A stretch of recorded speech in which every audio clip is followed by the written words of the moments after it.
Today's topic is guarding the wandering mind. This is based on two Dhammapada verses, number 36 and number 37.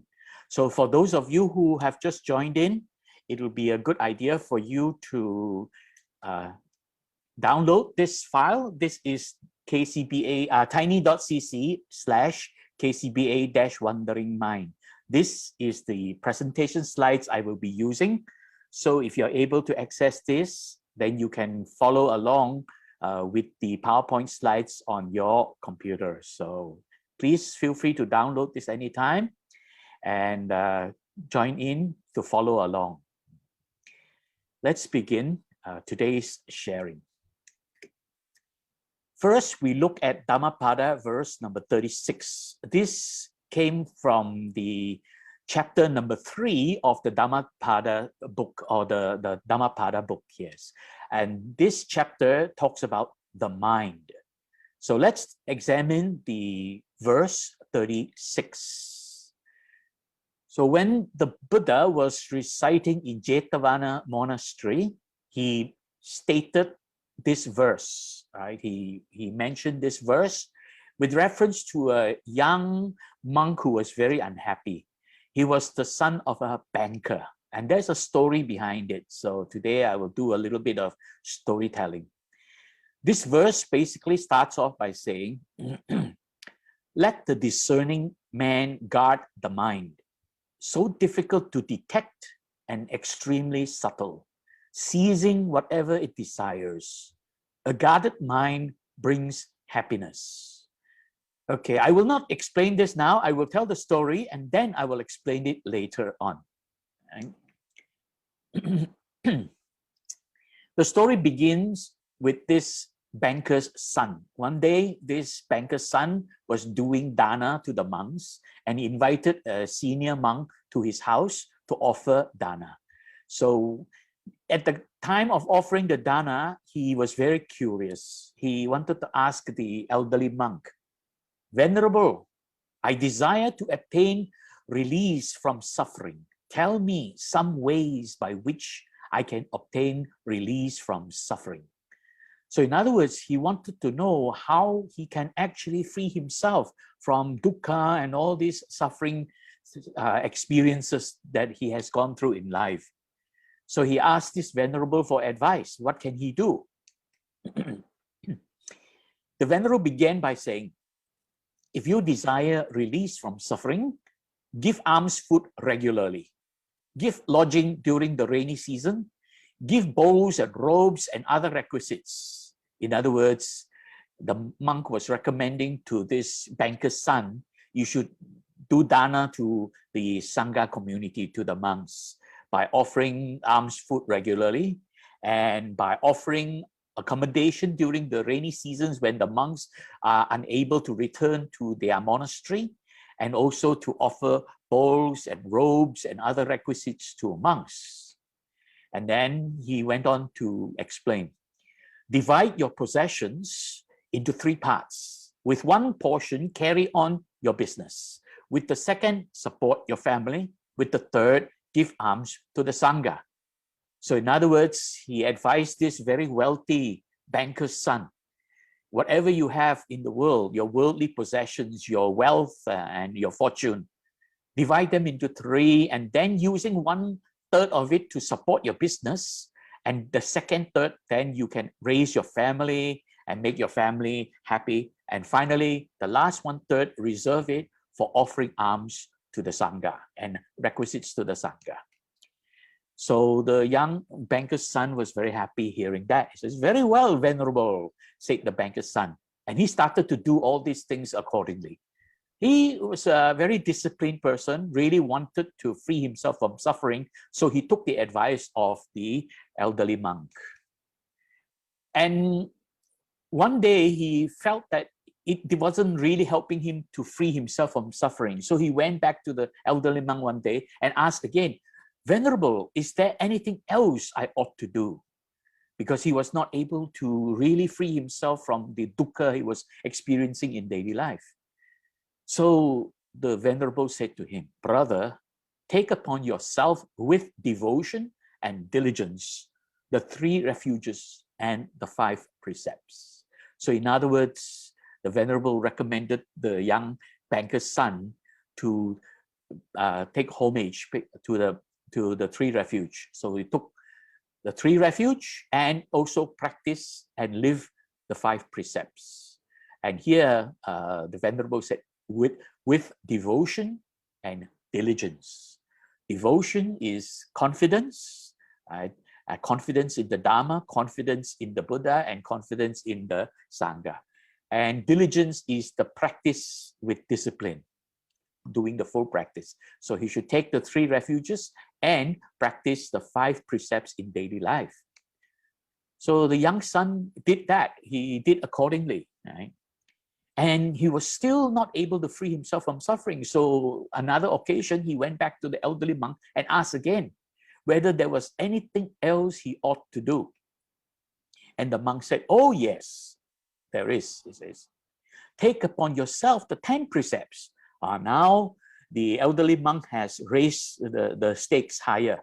Instead of 5 precepts, he asked this young son, now you take the 10 precepts, which means he has to practice very strictly those 10 precepts, which included things like you cannot dress up and you cannot sleep on luxurious bed, and in fact to practice celibacy and all that. So it's quite a tall order. It's quite tough to practice 10 precepts, and many people who try it probably can't do it on a continuously basis. But there are some people I know who are doing this very well. They live their life with 10 precepts. It's pretty difficult to follow. It's almost as good as renouncing altogether, right? So the young monk said, oh, very well, Venerable, and then went along and took the 10 precepts and started living the life in accordance with 10 precepts.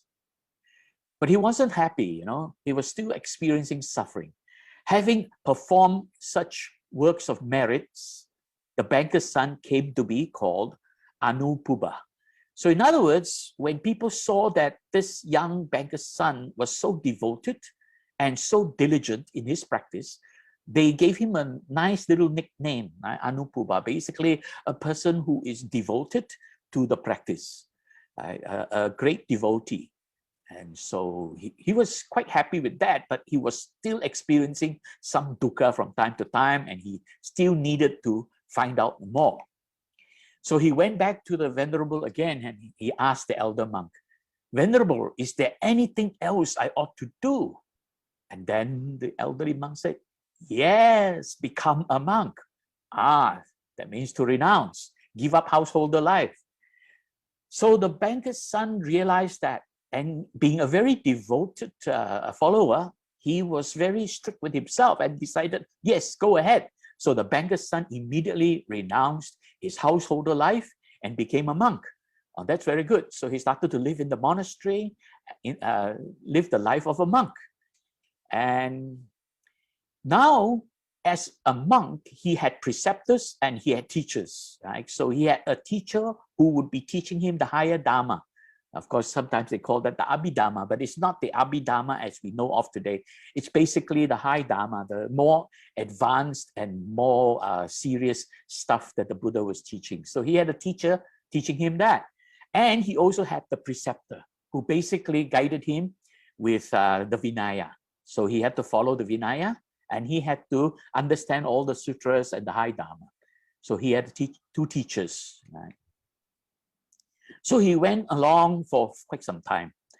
After leading a monastic life for some time, he was still experiencing some kind of dukkha within himself. So whenever he approached his Dhamma teacher, the Dhamma teacher just repeated many questions and guided him to study the Dhamma, and saying that you will have to understand the Dhamma and practice the Dhamma. So he did that, but he found it quite tiring. So at the same time, when he went to his preceptor, the preceptor did exactly the same thing, repeated questions found in the Vinaya, asking him and telling him to study harder, understand more. So it was quite a tough life for him, actually, as a young monk doing all this under the guidance of 2 teachers, very strict with him. So after quite some time as a monk, he thought to himself, oh, how tiring this is. So he felt a little bit discontented, a little bit frustrated with the fact that he had to do so much of these things. I became a monk in order to obtain release from suffering. But here, there is not even room for me to stretch out my hands. So he was basically very unhappy that he was so engaged daily, day in, day out, studying the Vinaya, studying the Dhamma, and practicing all the necessary practices of a monk. And he found that all that was in fact a little bit of a dukkha for him, quite a tiring, and he was very unhappy as a monk having to do all this. Then he started to think, he contemplated, his mind started to imagine things. It is possible to obtain release from suffering, even if one lives the householder's life. I should become a householder once more. So somehow in his mind, he started to think about how good it is living a householder's life, and the fact that he felt even as a monk, he was not able to find release from suffering.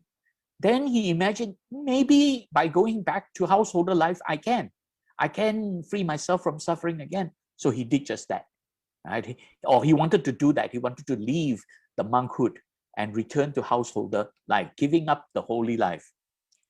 And of course, every morning, as you know, when the Buddha wakes up from his meditation, not really wake up, but emerge from his meditation, every morning, the Buddha goes into deep meditation and he comes out of it. He actually scans around the monastery and everywhere around the area to see what is happening. In other words, he wants to just get an overview of any special things going on, anyone having great difficulty. And he sensed it because they were all at the Cittavagga monastery. So he realized that there is this monk being discontented. And he became aware of the young monk's impatience and restlessness. So he summoned the young monk. He asked the monk to come, and he started to ask the monk, "Monk, are you discontented?" Of course, the young monk had to tell the truth. He said, "Yes, Venerable, I became a monk in order to obtain release from suffering, but there is not even room for me to stretch my hands. It must be difficult. It must be possible for me to obtain release from suffering, even as a householder." So he's actually saying to the Buddha that he may want to return to householder life, giving up the holy life, because he imagined in his mind that he can free himself from suffering as a householder. Don't have to be a monk. Of course, that is not the right mindset. And Buddha then spoke to him. Then the Buddha said, "Monk, if there is one thing in the world you can guard, in other words, if you can guard one thing in this world, it will not be necessary for you to guard anything else." So in other words, the Buddha was telling him, there is only one thing you need to guard in this world. There is no other things you really need to guard too much. It's just that one thing. Then the young monk was curious. He says, "Oh, what is that?" Because the Buddha explained that by guarding that one thing, he can obtain freedom from his suffering. Right? So he was curious and started to ask the Buddha, "What is that, Venerable?" The young monk asked. And the Buddha stated very simply, he says, "Can you guard your thoughts?" And the young monk says, "Yes, I can." Because the young monk is actually very disciplined, just that he was impatient, he was discontented, but he's a very disciplined devotee. So he knows he can do that. He says, "Yes, I can, Venerable." And then the Buddha gave him the final word. He says, "Then guard your thoughts alone." In other words, that's the only thing you really need to guard, your thoughts. Right? And then if you can guard your thoughts, everything else will be fine. You will be able to free yourself from suffering. And that was what the Buddha said. And that's why the Buddha went on to mention that verse number 36. So let's examine the verse number 36, and let's take a look at it at the Pali text one by one. you know, when you want to study Dhammapada, or in fact, if you want to go deep into studying any sutra, then you really need to take a look at the Pali text. You cannot just rely on the English translation alone. You have to obtain translations from various sources and try to compare and see which one makes more sense and which one seems to explain clearer to you the true meaning of what was being stated. So I obtained this from Venerable Sarada from Singapore. Right. Basically, verse by verse, word for word, let's take a look. Sududdasaṃ means it's very difficult to be seen. Now here, Sududdasaṃ, when it says very difficult to be seen, what it is really implying is that it is unconscious, not seeable, cannot be seen, basically. Very, very difficult to notice that it exists. So this is talking about the mind, very difficult to be seen, so it's unconscious. So there is a part of the mind that is unconscious. Then it is also very subtle. Here, in this case, exceedingly subtle means it is very silent. It moves silently without warning. So it shifts direction without warning, not easily noticed. So this is what it is. This particular phrase meant, that the mind moves silently without warning. It just turns. It just, in other words, that is what the mind is capable of. It's unconscious and it moves very quickly without notice. It just changes without warning. And we know that. We experience that all the time. And then the next statement here, yatthakāmanipātinaṃ. Basically, it is able to look at anything, focus on whatever, meaning it is wandering. It is not stuck, not steady in one place. It's always shifting around, moving around, focus on whatever it desires. So it moves around a lot. So it's a wandering, mind is wandering. And we know that when you try to sit there and meditate, out of the blue, your mind starts to carry thoughts of stuff that are not related to your meditation. And you don't even know where it's coming from. These thoughts just keep popping up. And that happens to a lot of us when we try to meditate, right? So the mind is very capable of silently shifting and wandering around without any warning, and it is unconscious, meaning you are not aware of it moving until after certain emotions start to arise. So in other words, when the mind moves normally, people are not aware of it. It just happens, and then you start to experience all kinds of stress and distress. And then the next part, we have to look at those three words together. Cittaṃ is a word used to refer to the mind. I'll explain further that it is more than just talking about mind. We'll come to that in a moment. So basically it says the mind of the wise person who protects it and safeguards it. In other words, if a person is wise enough to safeguard or guard the mind, this is what can happen to him. With the guarded mind, such a person will experience happiness. And really, this is what the Buddha meant here, that with the guarded mind, the wise person can experience happiness, right? So in other words, if you really want to find release from suffering, you got to learn, cultivate the exercise and the practice necessary to guard your mind. And then you will find yourself not being disturbed by the wandering mind. I will explain a little further about the practice further on after we cover verse number 37. So let's move on.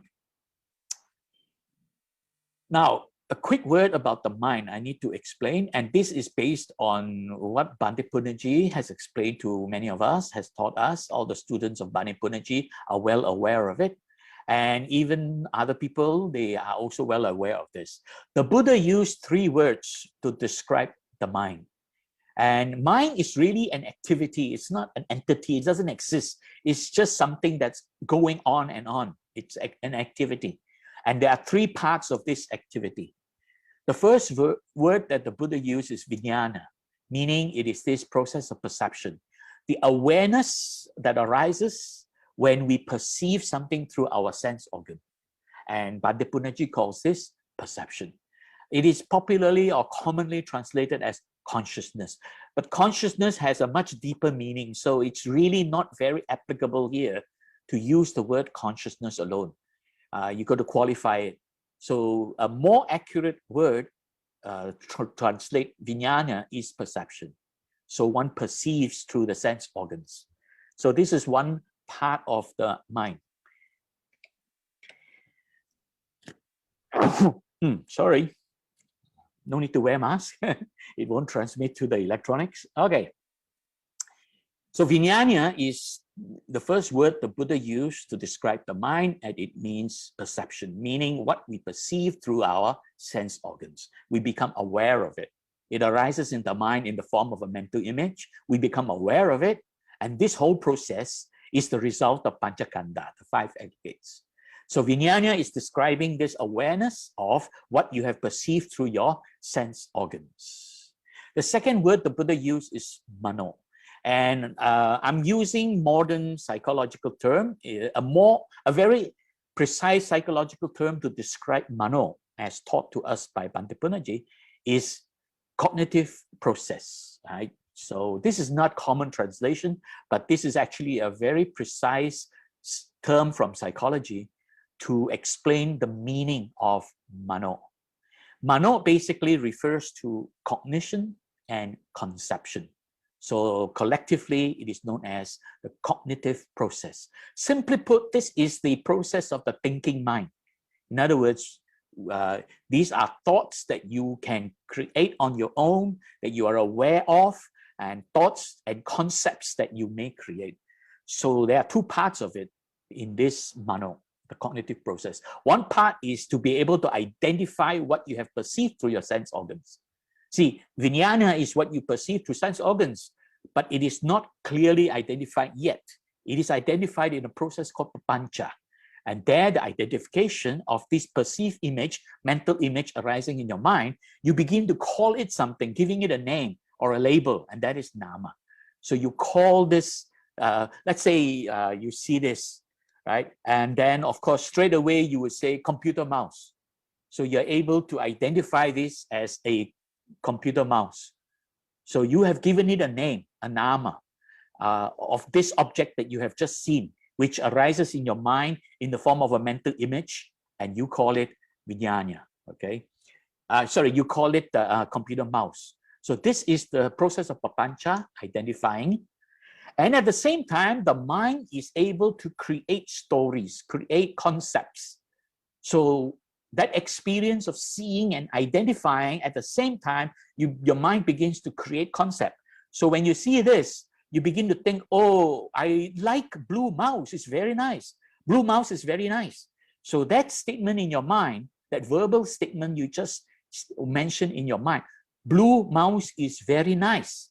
That is a concept, right? So anything other than identifying what it is, anything else associated with it is a concept. Right? So you're creating concepts, and along with creating concepts, you are also, it leads to the creation of choices. So when you see this blue mouse, for a person who says, oh, blue mouse is very nice. I like this blue mouse. Maybe I should go and buy one. There you are. Maybe I should go and buy one. That is creating a choice. You have just chosen to do something. So that is what mano does. It helps you to cognize, identify, creating concepts, and leading to choices. And you have the ability to choose. After you are aware of it, you can choose, right? But there is a part of the mind you're not aware of, the unconscious mind. The Buddha calls it citta. This is the affective process, which leads to mood and temperament. Commonly, this is called emotions. So collectively, when you say mood and temperament, you're referring to this collective thing called emotions.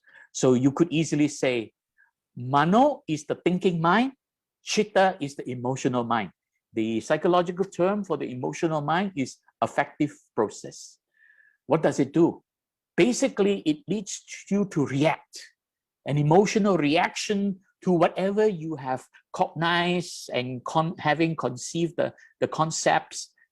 You have a feeling about what you have conceived. In other words, every time you see, hear, smell, taste, or touch something, you feel something about it. This feeling is mood. If it is something pleasant, you have a good mood.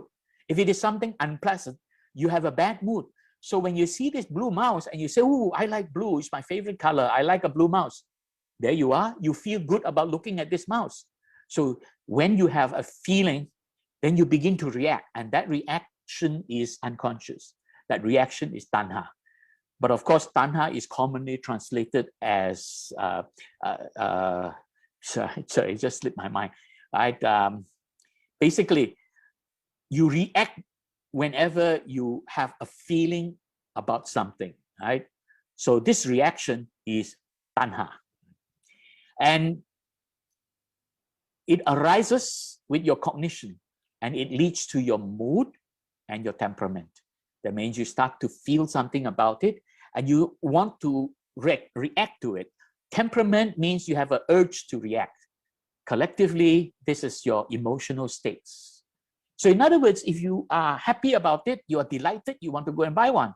Or you hate blue color and you say, oh, I don't like blue mouse, I don't like blue color. There you are, you're already reacting it by saying you don't like, your mood is not so pleasant now, and your temperament is, I want to get rid of it, I don't want it, right? So you have temperament. This is what the chitta does. And whatever it does, we personalize that experience. We say, I don't like it. You know, when we see this and we like it, we say, I like it. If we don't like blue, we see this and we say, I don't like it. The I, me, or mine becomes very strong. And that is personalizing the experience. That's why we are so self-centered. So I hope it is clear now. Vijnana is the perception. Mano is the thinking mind that leads to cognition and conception. And chitta is the emotional mind that leads to mood and temperament. So if you download this slide, you can read it again and try to comprehend further what this is all about. Right? So let's take a look at video what Bhante says about these two minds, that the emotional mind takes control of everything, you know, all our thoughts. The emotional mind takes over and takes control, and we are spellbound by it. So in the human being, the thinking part is called mano, whereas the emotional part is called citta. But the Buddha pointed out was, what has to be done is not to obey the citta. What is happening today is that the mano part, the thinking part, is doing what the citta wants. You see, citta is dominating the mind. And the mano is just catering to the citta.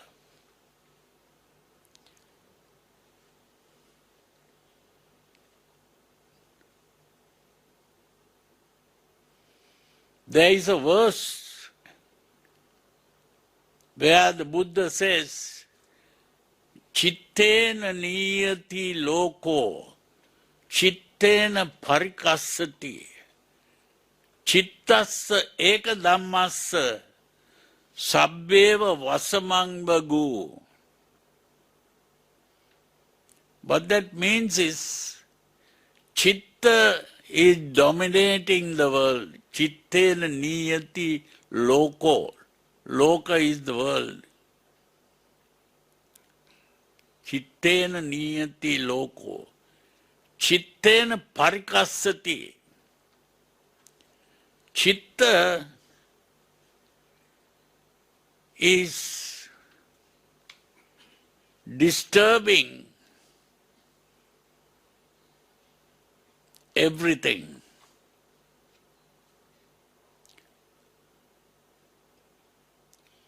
Cittassa ēkacaraṃ. Citta is that one thing. Sabbeva vasamaṃ vagu. That everyone is spellbound by Citta. Everyone is dominated by Citta.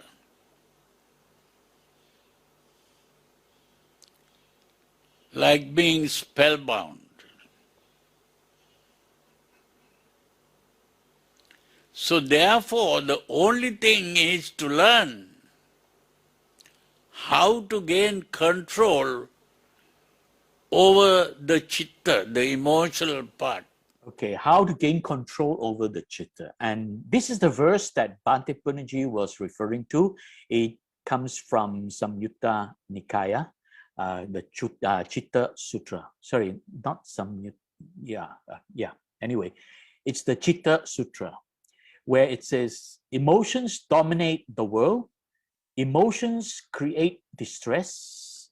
Emotion is that one thing to which all are spellbound.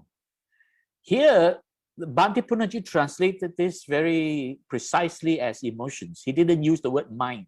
You will, if you look through the sutras and take a look at the translation, you will see they're all just saying mind dominates the world, mind creates distress. But Bhante Punnaji was very precise because the Buddha used the word Citta. Now, it is this is one of the most wonderful things that I have learned from Bhante Punnaji. Because when he explained the teachings of the Buddha, he was using the Pali words, not using the English translations. He was using the Pali word, and then he differentiated the Pali words. When the Buddha spoke about Citta, the Buddha was referring to the emotional mind. When the Buddha spoke about Mano, the Buddha was referring to the thinking mind, right? So it's very important to recognize that. Then you can understand it better. Now, if I were to say to you, mind dominates the world, mind creates distress, mind is that one thing to which all are spellbound, it does not seem as clear as emotions dominate the world. Emotions create distress. Emotion is that one thing to which all are spellbound. So it's very helpful to understand the Buddha's teaching by differentiating whether the Buddha was referring to emotional mind or thinking mind. And this will help you understand much better. Later on, I will show you an example of when the Buddha used the word mano, the thinking mind. We'll come to that in the next video by Bhante Punnaji. So now we examine this verse 36 again, the translation here. So the wise person who safeguards his emotional mind, in other words, we are talking about safeguarding our emotional mind, taming, calming our emotions, right? So because the Buddha used the word Cittaṃ here, not using the word mano. And then likewise at the bottom, right, the guarded mind experience bliss or happiness. In other words, when you guard your emotions or guard your emotional mind, with emotions under control, when you are able to tame your emotions, you're no longer reacting emotionally, you will experience happiness. And this is really what this verse meant. It's about your emotional mind. So now we look at it from a better perspective. This verse really means, let the discerning man guard the emotional mind. So difficult to detect and extremely subtle, seizing whatever it desires. One whose emotions are guarded finds happiness. Now, if you read it this way, it makes a lot more sense. You are able to understand better. What are you supposed to do? You're supposed to guard your emotions, right? And it's guarding it from what? It's this desires. Seizing whatever it desires. See, the emotional mind runs around, and when it hits something, it locks onto that, it attaches to it, and that is what is commonly lust, hatred, or delusion. It could be any of these or a combination of these. So this is what the emotional mind does. It wanders around and then attaching to lust, hatred, and delusion. So this is, I hope this has been helpful for you to understand this verse now. So you can see, you know, when you read a Dhammapada verse, it is not as simple as it appeared. There's a lot of deep meaning behind it. Even that simple word like desires is about lust, hatred, and delusion. So there's a lot of depth if you understand the proper word that has been translated, like the way we examined the translation a moment ago. Okay. Now we can move on to the next verse. We will come back to talk about how to guard the mind later. We'll move on to the next verse. A very similar story, but something slightly different. Verse number 37. Right? And again, the Buddha was residing in Cittavagga monastery, and he spoke this verse with reference to a young monk by the name of rakkhetha, who happened to have the same name as his uncle. So the senior monk, rakkhetha, has a nephew by the name of rakkhetha also. And the nephew also became a monk, a young monk. So let's take a look at the story. Okay, the verse first. This is the verse. I want to say something about this. The reason why I'm sharing this is because this is the verse that set me thinking deeper about Buddhism. Going back 25, 30 years ago, this was actually one of the first things I read from a book given to me by a monk. In those days, I was associated with Mahayana practice. So I knew a lot of Mahayana monks. And one of the monks was so kind to give me a small little book where it talked about what the Buddha said. And in there was this verse. I didn't know about Dhammapada at the time. I just read the verse. I was very puzzled, right? So let's take a look at what really puzzled me. It says, traveling vast distances, moving all alone, without body or form, mind dwells concealed. One who restrains this mind is liberated from the bonds of Māra. So the first part was the part that really intrigued me. The mind travels vast distances. Now, in those days, I was actually into motivational training. I did a lot of motivational training in the corporate world, training people how to focus their mind on getting the job done well and able to progress far in their professional career. So I was training a lot of people doing this kind of thing. So I had a very strong interest in the mind and how it behaves. And when I saw this verse, it really intrigued me and I really got very excited about it, right? And then he says, moving all alone. And this was the part I was wondering, what does it mean by the mind moving all alone, right? Because the mind is able to think of so many friends around, so all these thoughts are not lonely, you can think of all these things. Traveling vast distances, moving all alone, without body or form, mind dwells concealed. And the other thing is, dwells concealed. How can the mind be hiding? The mind is thinking. So how can it be hidden? If it is hidden, we can't think. So this is what really intrigued me. And until I met my teacher, Venerable Dr. Punaji, and I became a Theravadan, I started to follow learning from the sutras, learning from the Dhammapada and so on. I started to understand it better. But before that, when I was with Mahayana, all this, nobody could explain. I asked them and nobody could explain. They tried to go about in the long-winded way, but because I was a motivational trainer, I already had quite a good background in the psychology of motivation.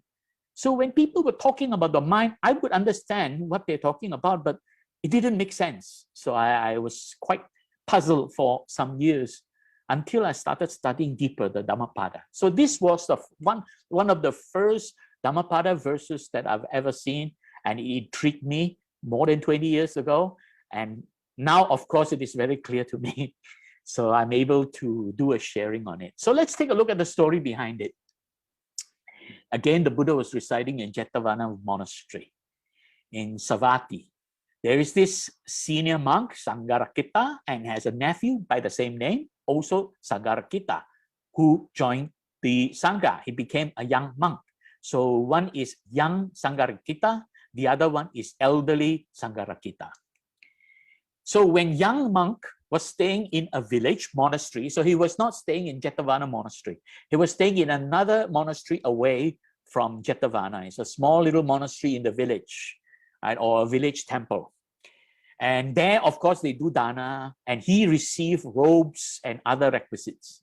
So he was offered 2 sets of robes, and he realized that he had too many. He doesn't need 2 sets. So he kept one of the brand new set, thinking to offer it to his uncle. So he intended to offer one of the new robes to his uncle, hoping that the uncle will be very happy with him, because he was also very grateful to the uncle for introducing him into the monkhood. So at the end of the rainy seasons, of course, during rainy seasons, they're not allowed to travel. So when he was out in a small little monastery, he could not visit his uncle in Cittavagga monastery.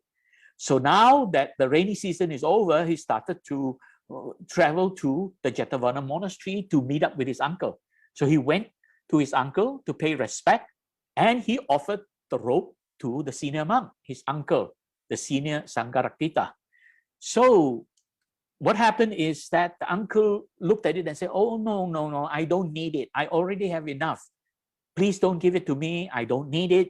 You can give it to somebody else." So the uncle actually declined. The uncle refused to accept. And of course, monks with their good practice, they don't take abundance. They don't take more than they need. So he refused to accept extra robes. So he just flatly refused to accept it from his nephew. And of course, the poor nephew was so disappointed. So kept trying, repeated efforts by the young monk. The senior monk just refused to accept. He would not accept the robes. So the poor young monk was very, very disheartened. The young monk was so disheartened, thinking that the uncle is unwilling to share his requisites. He thought that the uncle rejected it because the uncle was not willing to share his blessings, you know. So he thought it would be better for him to leave the Sangha and return to householder life. Out of a moment, in that moment of dissatisfactoriness, in that moment, his mind started to wonder, oh, maybe I should give up monkhood. I will leave monkhood and return to householder life. In his mind, he was thinking like that. It was just in his mind that he was thinking like that. Okay. And then from that time, his mind started to wander around. From that point, so here the mind started to wander around all over the places. His mind wandered, and an endless train of thoughts followed with great imagination. So he was starting to imagine all kinds of things about what happens when he leaves the monastery and go back to householder life. So much so that he thought that after leaving the monastery, leaving the Sangha, he would sell all his requisites, sell the robes, and then he would invest in buying a goat, a female goat. And that this female goat would quickly breed and start to have babies and produce milk, and he can earn money from it. He would make money from the milk of the goat and the babies produced by the goat. And this will help him start a family. He can get married. He marry a wife and raise a family. His mind was wandering around. Right? It is still in his mind that he's thinking about these things. So now he's thinking that, oh, now I have a family, I have a wife, I have a young son. So his wife would give birth to a son, and he would take his wife and child in a small cart riding to go and visit his uncle and say hello to the uncle. So his mind is already wondering that he's now living householder life, and now he has a wife and son. Then in his wandering mind, he start on the way, he would say that he would want to carry the child. So he would say to the wife, please give me the baby. I'm going to carry the baby. But the wife said to him, no. You take care of the cart. You drive the cart. Don't bother with carrying the baby. I'll take care of the baby. But he was not happy. He wanted to carry the baby. So he would insist. So they were having a little bit of tugging. So he wanted to grab the child from the wife in his mind. In between them, the child fell down on the ground and the cart ran over it. Oh, the cart ran over the baby and injured the baby. Wow, you know, so his mind was already imagining these things happening. And he would get so furious, so angry with his wife. Then he felt he wanted to strike his wife, you know, beat the wife with that stick that he was using to beat the goat in the cart. So he actually struck out. And this time he actually physically struck out. But actually he was still imagining it. His mind had wandered off. It was his imagination. At that time of his imagination, he was actually fanning an elderly monk with a palmyra fan. A palmyra fan is this traditional fan. You see a lot of Sri Lankan monks and even Thai monks, they carry them, or Myanmarese monks, Theravada monks, they carry this big fan, right? So this Palmyra fan. So he was actually fanning an elderly monk with that fan when in his imagination, he was striking his wife. So he struck out, you know. So he absent-mindedly struck the head of the monk with the fan. So he actually hit the monk when his mind was imagining he was hitting the wife. So the elderly monk was, I guess, must be a Arya, a highly cultivated monk. Knowing the thoughts of the young monk, he knew that this monk was going daydreaming already, knowing the thoughts of the young monk. And he actually could sense it. I guess from this, you could tell perhaps this elderly monk was an Arahant. So he said to the young monk, this elderly monk said, "You were unable to beat your wife. So why have you beaten an old monk like me, you know?" So that's what he said to this young monk. "Why did you beat me? If you can't beat your wife, why are you beating me?" You know? So young Sangharakkhita then woke up from his daydreaming. He realized, oops, he made a big mistake. And he was very shocked by what he did, very embarrassed, and he felt so bad. He was really in fear, great fear. And he became so frightened that he quickly dropped everything and ran. He ran out of the monastery and started to run away because he was afraid that the elderly monk was going to punish him. So out of fear of punishment, he dropped everything and ran out of the monastery.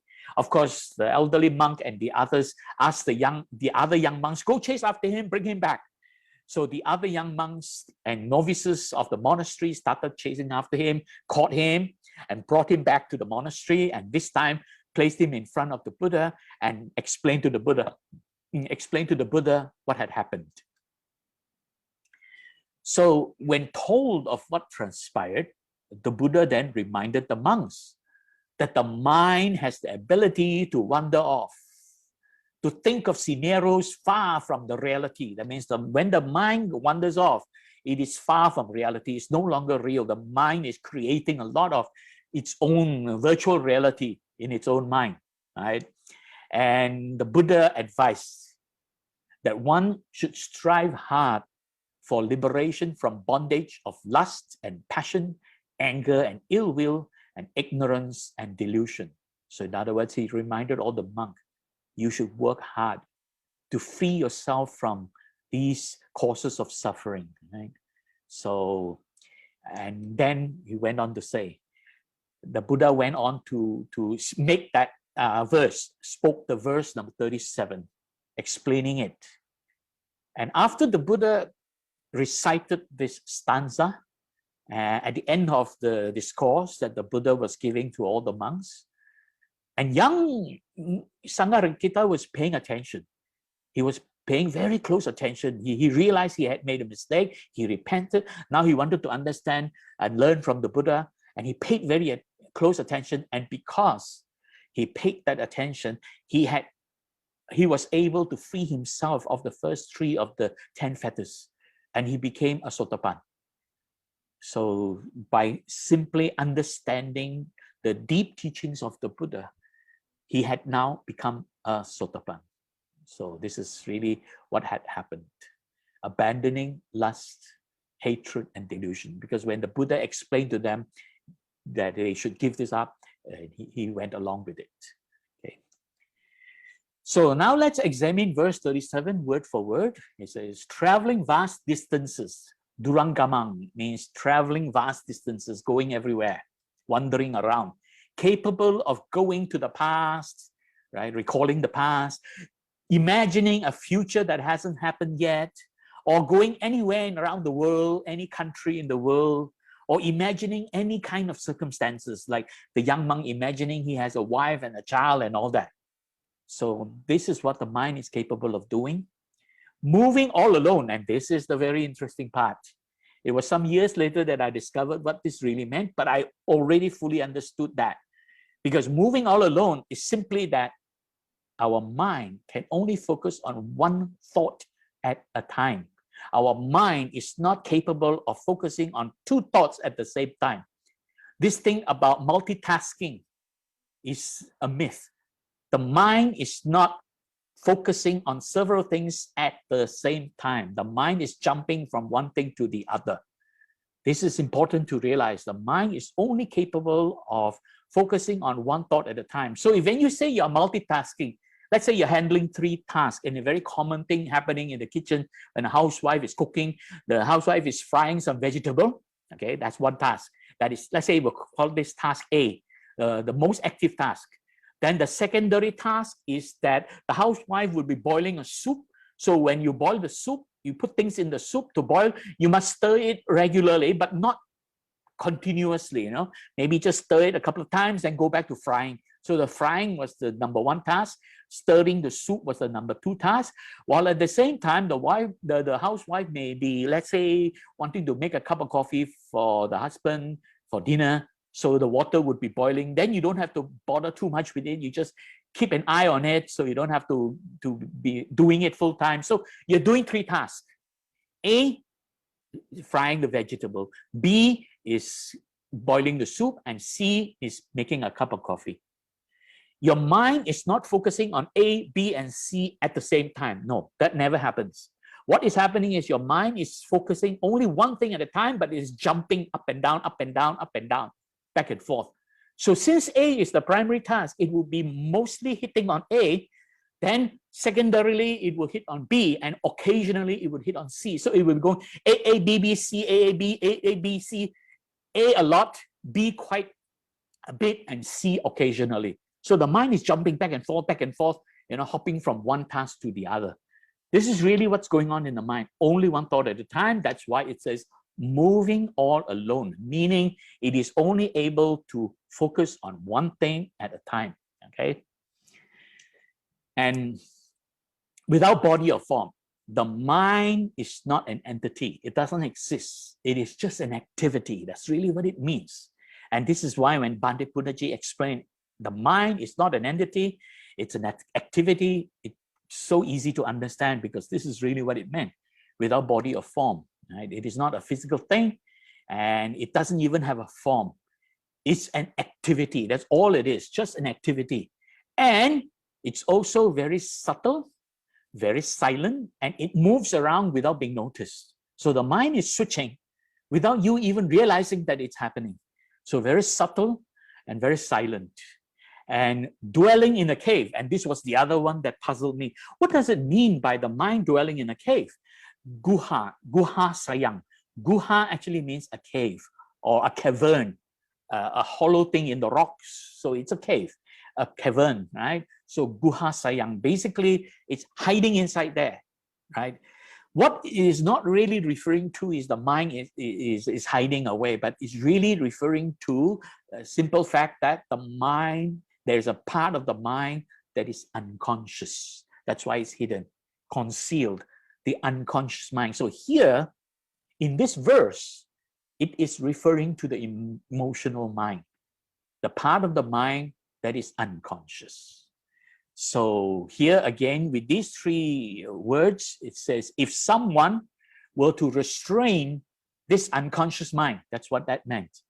If that person were to restrain this emotional mind, then that person will be able to be released from the bonds of Māra. That means to be liberated, to become enlightened.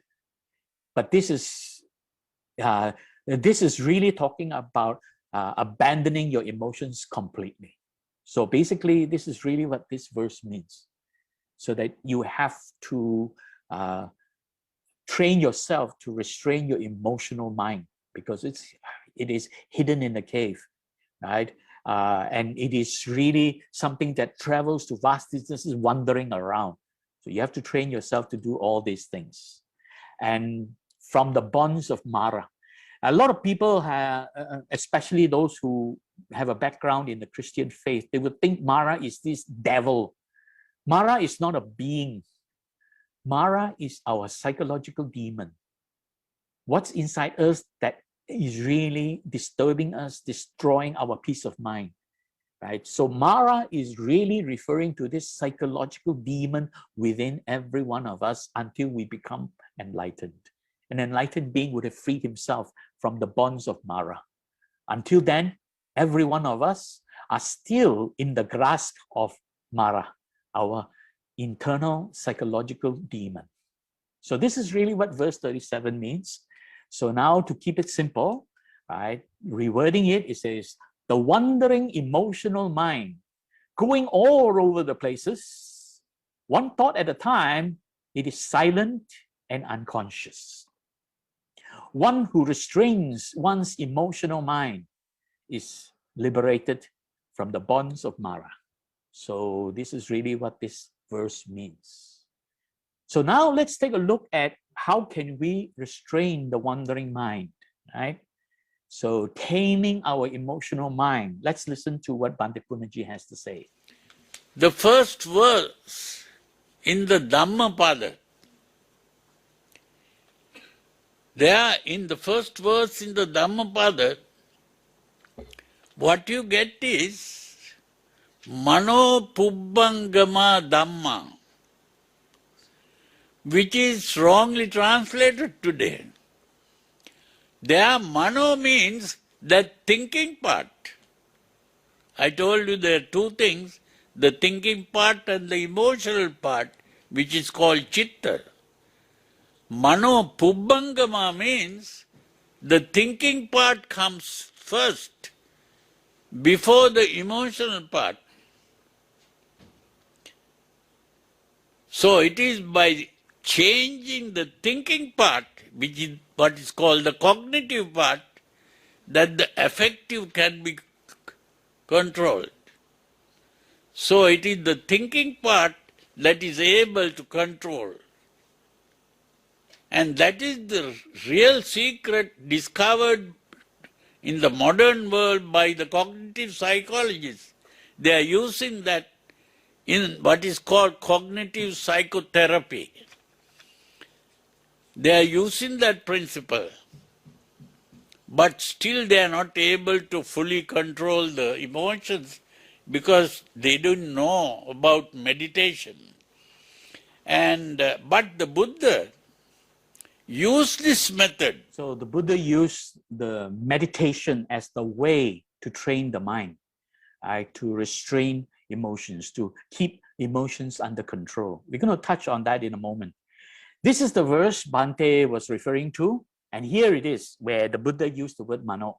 Mano Pubbangama Dhamma simply means our thinking, our thinking mind, the cognition, precedes all experiences. Dhamma refers to experiences. Mano Pubbangama Dhamma means our thinking mind, the cognition, the cognitive process starts everything off. So if we were to think clearly, think wholesomely, then our life can be more peaceful and harmonious. If we were to think in unwholesome ways, it will lead to suffering. So it says, cognition precedes all experiences, it predominates and creates them. In other words, our cognition creates our own experiences. If you think of something good you want to do, then what you're doing is good, right? So with vicious, and here is the negative part. There are two verses, they call it twin verses. The first one talks about the negative part. With vicious thought, if one speaks or acts, pain follows, just as the carriage follows the animal. So in other words, if your mind is thinking of ill will and anger and hatred, then whatever you do will lead to a lot of suffering for yourself and for the people around you. So that's really what this verse means. It's your thinking. Keep your mind thinking focused on good thoughts. You can't control emotion strictly because emotional mind pops up as it pleases. But you can control your thinking mind by focusing. And it is this focusing of the thinking mind on good thoughts that you can help overcome the emotional mind. So here, the Buddha was basically referring to the fact that by applying your thinking mind, you can overcome your emotional experiences. Right? Likewise, in the opposite, in a good way, cognition precedes all experiences, it predominates and creates them.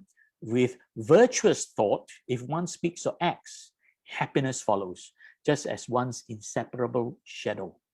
So it's very interesting. Here in the first verse, the Buddha was using the cow dragging the bullock cart this whole activity is very suffering. So here the Buddha was talking about this suffering thing, and it's like hard-on suffering, you know. When the cow is dragging this bullock cart, it is suffering. Very interesting. The Buddha is very wise. He uses this metaphor. And then in the next one, it says, with virtuous thought, if one speaks or acts, happiness follows just as one's inseparable shadow. So shadow is something light, floating. It is not something that is hard and making you painful. So therefore, you know, it's very beautiful the way the Buddha chooses the right things to describe. So here it is describing happiness, like a shadow that is following you all the time. So this is very interesting. So now let's talk about this mind of ours. There are two minds fighting. This fighting is called cognitive dissonance. This is a psychological term, and I'll come to that in a moment. It's very interesting. For me, there's a history behind this term. Okay, cognitive dissonance is a psychological term that refers to our emotions and our intellect. So that means our feeling and our reasoning are pulling in opposite directions. So they are actually pulling each other in opposite direction. There's a beautiful Pali word that says that it's vicikicca. Now, vicikicca, as many of you may be aware, is often translated as skeptical doubt. That's not a very good translation. There is some level of doubt in the meaning of vicikicca, but that's really not what it means. Vicikicca is referring to the condition whereby your mind knows something good, but at the same time, your feels of like doing something opposite the good. So the two are fighting. It's, for example, if you know a certain activity, let's say a person who likes to drink alcohol, we know that alcohol is not good for health, not good for our stability of mind. We can get drunk and all that. We know that. And yet a person who enjoys drinking alcohol, he doesn't care. His emotion says, oh, I feel like going for a drink with my buddies. So I'm going to go to the pub and let's have a drink and get drunk. You see? So emotions is pulling in one direction. The thinking is the other one. But usually when emotion and thinking are pulling, which one wins? 99.999% of the time, it's the emotion that wins. We always go according to emotion.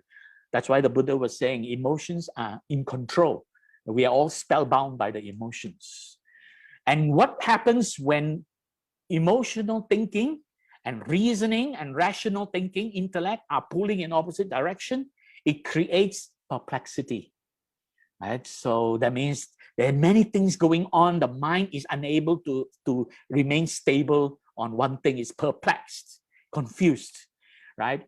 And that leads to indecisiveness. What should I do? Should I go and drink with my buddies?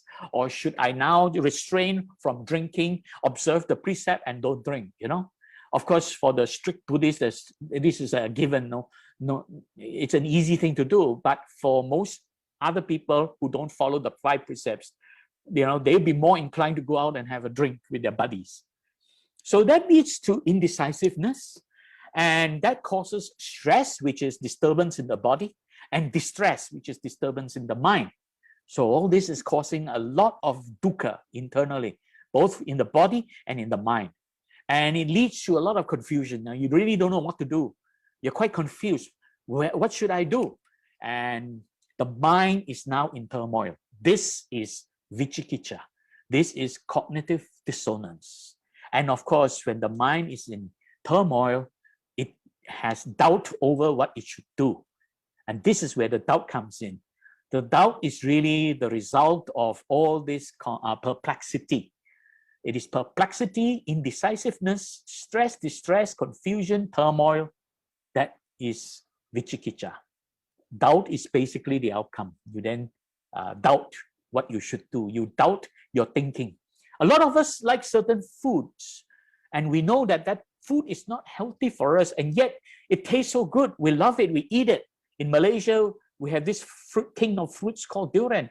A lot of people love that, but it is not healthy. So you begin to doubt like now a lot of people are doubting the science behind these vaccinations and all that, right? Because they are fearful that it might cause blood clot and so on. So this is really vicikicca.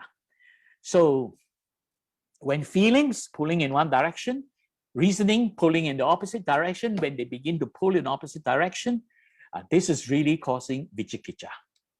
So let's listen to what the scientists have to say. There's a reason behind why, if we were faced with an emotional decision and we are also challenged with an intellectual decision, 99.999% of the time, we choose to go the emotional way. There is a reason behind why that is happening. It's all because of the brain. So don't blame it on your mind, blame it on your brain. So the scientists are going to explain this from the science of the brain, what is really happening. 5, 4, 3, 2, 1, time! And when we try to control them, we start a tug of war between our brain's oldest and newest parts. While ancient structures like the amygdala respond to threats by trying to turn our anger or fear on, it's newer structures, such as the prefrontal cortex, the thinking part of our brain, that try to turn them off. It's the tug of war between these two systems that gives rise to our emotions. At New York University, neuroscientist Joseph Ledoux has studied how the amygdala and the cortex shape our emotional responses. You know more about the amygdala than anybody alive, and you still can't control yours. No. Why? Now, there's an interesting thing, again, that has to do with the wiring of the brain. This is, if we could just look at it here. So this is the human brain inside a skull. And the prefrontal cortex is here in the front, right behind your forehead. And that is the newest part of the brain. This is where we make our decisions, this is where we plan for the future and strategize. The lateral prefrontal cortex has no connectivity with the amygdala. The amygdala has superhighways to talk to the cortex, but the prefrontal cortex has only back roads and side streets to get to the amygdala. And therefore it is unable to tell the amygdala, cool it. But why are there no connections? We're in the process of evolving as we speak, and those connections have not been put in yet. This thing was built to do fancy things cognitively, not necessarily to control our emotions. So that's what's happening with cognitive dissonance. There's a tug of war going on inside the brain. There is one part of the brain called the amygdala, deep inside the emotional brain, right? The limbic system. That part, deep in there, there is this tiny little structure called the amygdala. That is what is controlling our emotional reactions. The moment it senses something, it reacts and triggers a chain reaction, causing hormones to be released in the body and making us feel uncomfortable. That is stress. And then it disturbs the mind, and that is distress. So that chain reaction is really fight or flight reaction. That's what the amygdala does. And then at the same time, we have a thinking brain in the front here, prefrontal cortex, right? That means it's actually the frontal lobe and the frontal cortex at the bottom, at the back of it. That's why it's called prefrontal cortex. It's somewhere behind your eyebrow, small little part of it. The prefrontal cortex is the part that helps us think clearly, able to think and discern right from wrong, right? Able to judge and able to decide. And that is the thinking brain. So when emotions are aroused, this amygdala sends very strong, powerful messages to disturb the prefrontal cortex, the thinking brain. So in other words, the emotional brain is sabotaging the thinking brain. But at the same time, the way our brain is structured and evolved, our thinking brain is not capable of subduing the emotional brain. So in other words, the prefrontal cortex does not have enough connections going back to the prefrontal cortex to calm the prefrontal cortex easily. That's why the Buddha is teaching us we have to cultivate our discerning thinking. Right? Meditation will help us do that. Tame and calm our emotions. And emotions are manifested in the form of 5 hindrances. So when we meditate, we should suspend and abandon the 5 hindrances, because 5 hindrances is the manifestation of our emotional mind. So that's really how it works. So these two are fighting, and because of that, the brain structure, the emotional part of the brain is in control. So our emotional mind is favored. Our emotional mind takes control so easily, but it can be tamed. So let's take a look at this first. When feelings and reasoning pull in opposite directions, one invariably experiences cognitive dissonance. And this experience is called vicikicca. Right? It's not skeptical doubt, it's basically perplexity of the mind, uncertain about the truthfulness, uncertainty about the effectiveness or efficacy of the Dhamma.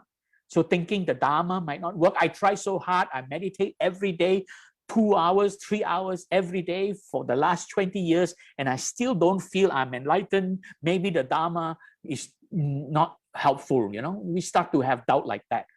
But that's because your emotional mind is impatient. You want to see results. You desire results. But your thinking mind says, no, you have to stay on course, stay on training the mind. But your emotions of impatience, wanting to see results quick, then that is disturbing the calm, peace, and harmony of your meditation practice. So that's really why it's causing doubt. Right? Doubt is not vicikicca. Vicikicca is really this perplexity, uncertainty, unable to make decisions to be clear what is right from wrong. You get confused, perplexed.